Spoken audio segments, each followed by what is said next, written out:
Greenspark. Chapter 13. I woke to a scream in the room, panic making me jolt out of bed and quickly onto the floor, trying to adjust my eyes to whatever was going on. "Carl?" I yelled, blinking a few times through the darkness. I couldn't see anything, and it seemed to fade to a soft gray around me. My body shook through the familiarness to it, something about it seeming so terrible in its familiarity. The same gray hues. "Carl!" I yelled, looking through it. "Clinton?" I flinched as I heard his voice, his shaky, crumbling voice. I heard him sniffle, and I felt another jolt to my body, a falling feeling, and then the soft pillows below me once again. I sat there laying on my bed, confused, until I heard him sniffling again, his hand gripping my arm gently. "Clinton, Carl!" I yell, sitting upright, looking at his tear-filled eyes.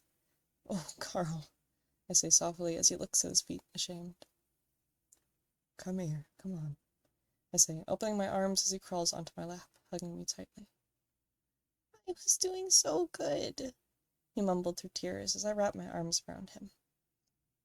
"I know, kiddo, but you can't control your nightmares. It's okay." I felt my own quickened breathing as I felt my mind trapped in the thought of that space before consciousness, that same place we were sent to under her spell. "You're okay," I say softly, almost trying to reassure myself as well. I gently set my hand on his hair, admiring its softness, even as ruffled and knotted as it was. I smile, resting my forehead against his. "I'm here. You're okay." He continued to sniffle as he held on to me. "I'm sorry," he said, sniffling a little harder. I cringed with a smile, looking at his sad, sniffly face. "Don't be, Shrimp," I say, chuckling and holding him closer. "Please don't be." There was a soft pause as he pulled back and looked up at me. He was quiet as he met my eyes. "Clinton?" "Yeah," I say, looking into his eyes. They look so perfect, so warm and full of life. So him. "It's still really early, so I want to sleep more." I pause as he doesn't continue, nodding softly, encouraging him to do so. "But I'm scared. Can I?" He pauses again before looking down at his lap, fidgeting with his hands as he brings them out from around me. "Can I sleep with you until our alarm goes off?" I paused, my eyes widening, but ever so thankful for his eyes being down. I didn't dare let him see the redness those words brought to my face. Oh God, the happiness it brought to my whole body. "Yeah, of course you can," I say calmly, shoving down the hyperness of the emotions he brought to me. "Here, I'll scoot over. Do you want the side against the wall, or no?" He looked over at either side with a sad expression. "The wall." Alright, let me just move these pillows." I shoved some of them to the new side of the bed. "Do you want one of your blankets too?" I gritted my teeth, anger internalized towards myself for even asking. I wouldn't mind sharing mine, but I wanted him comfortable. I didn't want to push him. "No, yours are bigger," he mumbled, shifting off my lap to rest beside me. "Is that okay?" "Yeah, Shrimp, come here." I wrap the blanket around him gently as he rests his head on the pillows. As his eyes close gently, his hands resting in front of my face, almost lit up by the moonlight still shining through the window behind me. I couldn't help but admire him. "Carl," I say softly, almost testing to see if he's asleep or not. I knew he fell asleep quickly, but I could never quite tell or not. After no response, I let out a shaky breath of air, a smile coming to my face as I ran my hand through my hair. "I love you." After about 4 more hours, I woke up to Carl quietly trying to climb out of bed. I groaned and rolled over, trying not to wake up yet. I knew I was up now, but I didn't want to open my eyes to the sun blaring through our open window. I could hear the birds chirping, and that was enough. I felt my breath get caught in my throat as Carl tucked me in again before walking out of the room. I just lay there, staring at the wall, the sun burning my tired eyes, but a redness keeping me from closing them. A redness that covered my face and stretched my muscles into a big, goofy smile. Oh God, Carl, what were you doing to me? I shook my head, trying to rid my face of the smile as I sat up. I could hear the water run as he got ready for the day in the bathroom next to our room. I could tell now that I had about 5 minutes to get the redness off my face, the sweat from my hands, the shaking from on my nerves, to just be normal, to act like I didn't want to take him away from everything, from our friends, the school, the city. I shake my head again, chuckling as I run my hand through my hair. I wipe my hands off my PJs and walk to the dresser, grabbing out some clothes for the day. He'd been going to his and setting him out some as well. I get dressed and pull out our books from our bags just as he gets out. Hey, I got our books ready. I assumed you still wanted to study? Pick up where we left off last night?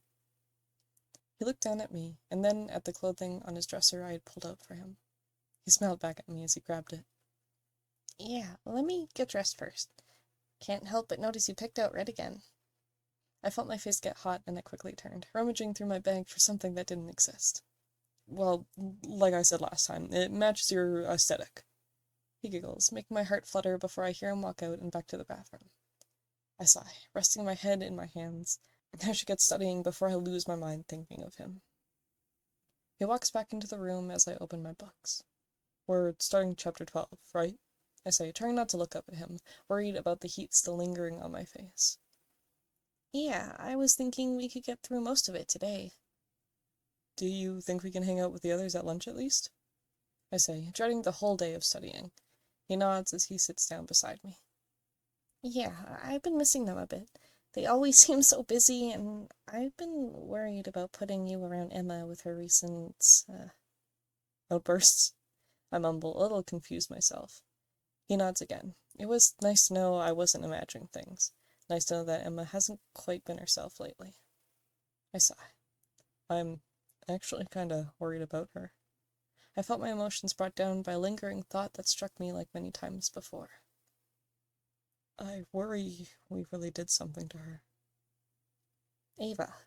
I flinch at the mention of her name, but look at him confused, just to meet his eyes as he glared at me.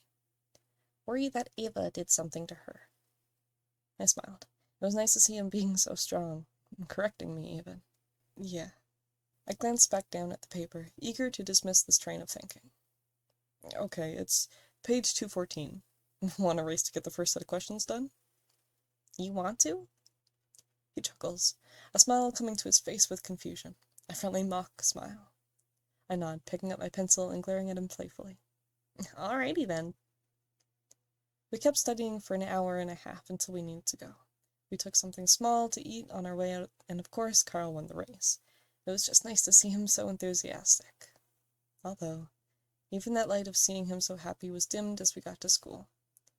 Emma was noticeably struggling with things, and I was as well. Her uncontrollable magic made it uncomfortable. Easy to lose myself studying, but at least I could still focus. Just a little anyway. Alrighty, class. I glance up at the teacher as we start walking into class. Mr. L., our regular science teacher, was standing at the front of the classroom. The projector set up and lights dimmed. Carl glances up at me, assuming I might know something about what he's doing. I sighed and shrugged my shoulders, knowing whatever it was, I didn't care too much. Today, I thought all of you would like to take a day off of more tests, assignments, or anything in this class that might be bothering you, and watch a movie. He clasps his hands together, smiling at the students who came in a bit more quickly. What movie? A kid says, setting down his stuff on the table in front of him. Carl peeks his head up, glancing over Jackson as he sat down, the kid who stood up. I felt a surge of anger at how quickly Carl looked over, but relaxed once again, convincing myself they were just friends. We have 3 to choose from. He rummages beside himself to grab 3 VHS movie boxes. I chuckled at how old they seemed as he dusted off the covers. We have Fox and the Hound, Barbie Mariposa, and Toy Story. I sat a bit straighter, glancing at the kids' reactions. Then I glanced at Carl as he seemed lost in thought. Which one are you voting for? He said, glancing up at me. I'm Fox and the Hound, but I don't mind Toy Story. I mumbled, grabbing out one of my books. Carl watched as the rest of the class got settled, and the teacher smiled patiently. All right, by raise of hands, who wants Toy Story? Keep in mind you can only vote once. I watched a few people raise their hands. Now Barbie, no one. And now Fox and the Hound. And then a few more hands, including mine and Carl's. I glanced at him a bit confused. I may not have watched it before, but we've both watched horror stories, so why not? The teacher gets our attention after writing down some numbers. Then it's decided. He lifts up Fox and the Hound, and I smile, a hyper jolt in my body. Most of the students who voted for Toy Story began bringing out their books, some for studying, some for just reading to pass the time either way. I watched Carl grab out his study books and put them beside mine. Even though I planned on studying through the movie, I knew I wouldn't get much done. I watched as he placed a tape in the player, almost worried it wouldn't work with how old it was, but smiling when it played in the beginning. A few commercials built into the beginning started playing. Enjoy the movie, guys. Feel free to eat any snacks, and halfway through, the office will be bringing some popcorn by. I see Carl smile as he grabs his pencils. That'll be nice. Yeah, I say, watching the screen intently. The teacher set up a lamp or two near the group of students focused on studying and turned off the rest of the lights. Since Carl and I sat by the door, he used the light of the hallway to study. And I sat there, deeply involved in watching the movie, feeling nostalgic as the beginning scenes finally started playing. Throughout the movie, I noticed Carl glancing up at me a few times, smiling, then going back to his work just to do it all over again. Until the end. Instead of looking up at me, I felt his arms wrap around me softly, which made me jump and look down at him. It was only when I jumped that I felt the tears on my face. My eyes widened and I quickly wiped them away, clearing my throat. He giggled quietly before sitting upright again. Maybe I should have voted for Toy Story. No, I'm really happy you voted for this one, I said, sighing softly. I just forgot how nostalgic it was to me. Clinton? I pause as he looks up at me. Do you want to talk about it? I felt my throat get tight before I sighed and rested my arms on the table. Back when Jake and I were little, before he found that dumb group of friends, we used to watch a lot of Disney movies. Our dad had a whole stack of them. I chuckled, remembering the good memories. And this one was my favorite. Maybe it made me think that even though Jake was bad, he could still be good sometimes. He wrapped his arms around me softly once again, until class was interrupted by the lights being turned on. Alrighty, class. I do hope you all enjoyed today's session. I hope all of you are leaving a little less stressed out and more ready for exams. I groan and look at the books in front of me, knowing I did no studying. Carl giggled softly and closed my book. You said it was good to take breaks, so don't worry about it. Do you think we can still hang out with the others now that it's almost lunch? He nods and tidies up his books, putting them into his bag along with his other study materials. Once lunch started, Ira joined Carl and me in a game of tag. Emma and Star seemed a little too tired to join, and Winter barely ever did anything but stay beside Star. It was nice. I didn't have to worry about setting off Emma if I were chasing her, or Star for that matter. I glanced over at them as we ran around the field. They were sitting by that old bench again, seeming really down. It wasn't like them not to talk as much as they sat there. Clinton, I'm gonna get you! I flinch as Carl runs towards me, swerving off the path he took towards Ira. I laugh and quickly run away from him, forgetting about our friends for a few minutes. I pause, slowing down and glancing over my shoulder as Carl catches up, only getting really close once I slowed down. He was faster than me most days, unless he'd just eaten lunch. Then he was slower, trying not to give himself a tummy ache. No! We all paused as the quick yell that came from the hill our friends were sitting at. Even Ira, who was farther away, stopped and looked at them. No more spells! Not with you! Should we? Carl says, glancing between them and me. I nod slowly, glancing back at Ira, motioning her to follow. We all started making our way up the hill to our friends. Starine, I will be fine, Emma said, glaring at Star. No! I felt my body tense up as Star screamed. Her anger seemed to get the better of her. No more spells with you, and that's final! I don't think I've seen her this angry before. I don't want to lose you again! I felt my body go cold. Carl and I both stopped in our tracks, and Ira continued to walk before glancing back at us. My body shook as Carl spoke softly. Again? I heard his voice crack as he kept his eyes on them before turning to me. That same amount of fear and pain in his eyes. Like those words had confirmed that we did it. That we killed her. Ava killed Emma! She yelled like we didn't understand what the reasoning was. But we did. We knew who did it. We knew who helped her. She came to our aunt's home, ambushed us with countless people there. We were there. We did it. We know, please just stop it. I felt my fists get tight at my sides, but not out of anger. It was from guilt and embarrassment. I saw Carl's eyes widen, mine doing the same as we faced Star, her eyes glaring down at us. She was angry at us. But she was the only one who understood we were under that spell. And they used a spell, killing Emma in front of my own eyes. She killed her in cold blood with a spell, and I'm so tired of spells like that being in her life. She shot a glare down at Emma, who sat there, annoyed, glaring back up at her, but softly, as her yelling died down. I finally focused on Carl as he looked at the ground, looking at his hands below himself as tears silently dripped down his face. So no more spells! I ignored Star and Emma as I pulled Carl into a gentle hug. Hey, it's okay. I felt my own tears drip off my face, but I ignored them as pain filled my chest. Carl's tight grip around me growing tighter as he sobbed against my shirt. Hey, come on, Shrimp, you know she's okay. She's alive. I felt a gentle hand on my shoulder. Ira smiling at me softly. I'm not gonna die again, Emma said softly, responding to Star even as her voice drifted off. You aren't gonna lose me again, Star. Clinton, we... Hush. I continued to hug him, not wanting him to talk himself even lower. Star did enough of that herself. I felt a tinge of anger as I looked up at her. But, I flinch as Ira speaks up, getting everyone's attention. If anyone ever tries to lay a finger on you again, I'll kill him! I sigh and brush her off, drawing Carl away from the group as the attention focused on Ira. Clinton, I don't know what to do. I felt my muscles tighten, unsure of myself. I don't know either, buddy, but she's alive, and that's good. I struggled to find the words, afraid to repeat things I've already said before, sighing once I realized it may be the best thing to say. Carl, listen. I bend down, bringing his chin up to look me in the eyes. She's alive, and we didn't do it. We weren't there mentally. We were under that idiot's spell. He nodded slowly. Come on. I promise she doesn't really think we did it. I felt the muscles in my face twitch, a tinge of guilt as I lied to him.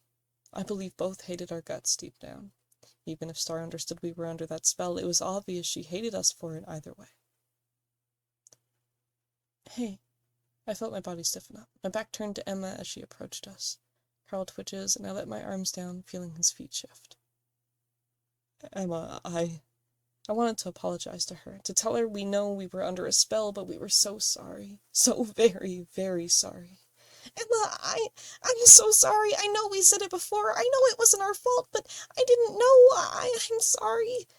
Carl quickly runs from beside me, leaping towards Emma, hugging her tightly. Tears steadily streaming down his face. I just looked down, guilty for not saying it myself, for regretting not saying it sooner, angry for hoping that somehow we didn't do it. You guys didn't do it, I stared at her, my eyes wide, confused. What do you mean? I said softly as I looked at Carl with a little relief. At least it would make him feel better. I mean, if you're talking about how we were under a spell, we understand that, but... No. I twitch as her stern voice peaks just a little before she clears her throat. I glance at Carl as he relaxes his grip just slightly. You guys weren't even there that night. I felt my muscles relax. Carl turned his head up, looking at Emma, with snot and tears covering his face. I saw Emma cringe and almost chuckled before Carl spoke up. We didn't kill you? He sniffled, making a bigger mess of his face. No, you didn't, Emma said, smiling softly, almost proudly, at us. I don't know why you guys weren't there, but it was the only real thing I remember, a blank space where you guys weren't. I felt a sigh of relief escape my lungs, one of my worst fears finally disappearing. The idea that we did kill someone we wanted so badly to be our friend. An unforgivable mistake. Maybe it was planned, or maybe you guys were able to evade that spell for that time, but I am so grateful that you guys weren't there. She pushes Carl away gently, and I walk a bit closer, wrapping my arm around his shoulders as he slowly stops sobbing. And who knows, maybe it was part of Ava's plan. You guys were pretty resilient towards her spells, so I'm sure if she brought you two along, you'd just cause her more trouble. Carl seemed happy with her words, a small smile coming to his face. I was just happy she could understand we fought so hard against her spells. I can't express how much of a relief this all is, I say, feeling enough of my muscles finally relax to feel calm and stand in front of her. When I heard it, all I could think about was Hey, don't think about it. It's in the past now. I smile as she speaks, cutting off the memory of when I stabbed her from both of our minds. Besides, if we get all hung up on it again, we're gonna be late. The bell is bound to ring any moment now. I nodded softly as we started walking back towards the doors. I'm still really sorry, Carl said softly. She chuckled and messed up his hair, making light of the situation and bringing a sense of peace to us. You have nothing to be sorry about, she said as we walked inside. I smiled, glancing over at Ira, who snuck up beside us to sneak up on Emma for the 100th time. Even watching her creep up and poke Emma, the way she jumped and yelled both made Carl and I jump, worried about how uncontrollable she's been lately. But she just laughed and glared at Star and Winter, yelling at them for not warning her. I sighed and smiled at Carl, who began laughing softly as we walked away. The rest of the day we kept studying. I tried a little harder to catch up since we didn't do anything during the movie, even staying a little after the final class. Carl was happy to catch up, and we didn't leave until we had all the new assignments done. Should we stay at your mom's place tonight, or mine? I say, flinging my backpack over my shoulder. Yours. She makes a slightly better breakfast than my mom. Okay, but your mom makes a better dinner. Carl laughs softly and nods. Oh yeah, she really does. I smile as we start walking to the front doors, just to see Emma come running through them. Hey Emma, what brings you back? I quickly run forward, opening the door for her. I just forgot something, she said quickly, running past us. Thanks though. I watched her run off, confused as to how fearful she looked. I sighed, not wanting to get into it, especially not after whatever happened between her and Star earlier. See you later then, Carl said, waving goodbye to her. He was smiling, seemingly unaware of how terrible Emma looked. I walked outside, trying to ignore it. Besides, it was a bad idea to get him all worried about her, too. Oh, I'm so excited for tomorrow, he said, smiling up at me. I tilted my head at him as the doors closed behind us. We get those practice booklets tomorrow. That means there's only 2 weeks left to finals. I sigh, a fake groan coming from my throat as he glares at me. I push his shoulders softly. Don't start losing yourself like that again. He smiles and shakes his head. I think you've done a really good job at keeping me from it. I smile, a little proud of myself as he speaks. But come on, I don't want to miss dinner. Slow down, I yell, watching him race ahead of me. She doesn't even start dinner for another hour. She likes to start it at 6 on the dot. I laugh as he smiles at me. Then let's go play on the trampoline. I can show you the back flip. I quickly race up to him, smiling alongside him as we raced each other home.